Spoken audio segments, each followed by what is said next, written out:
Ja sam Jelena iz Književne omladine Srbije. Jelena, evo ovo je 4. po redu Svetosavski karavan knjiga.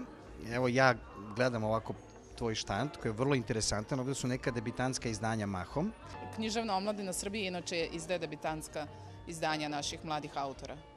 A reci mi otprilike koji žanr recimo najbolje ide u ova 2 dana otprilike, ali možeš da proceniš? Zavisi od publike. Ide ljubavni roman, uglavnom muškarci kupuju ženama ljubavne romane, suprugama.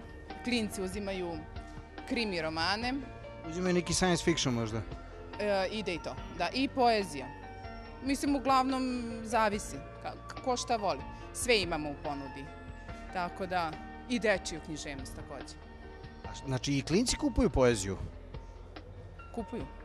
Mislim, klinci, tinejdžeri možda, tako. Je li tebi ove 2 dana bilo naporno ili ti je okej? Nije, baš sam uživala. Opet ću da dođem sledeće godine.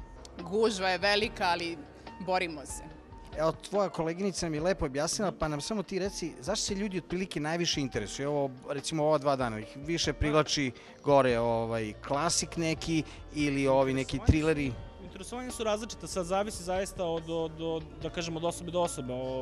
Mlađi čitaoci uglavnom čitaju više fantastiku, ne znam, trilere, ljubavne romane i tako dalje, dok je opet ova neka starija publika više vezana za te neke klasike.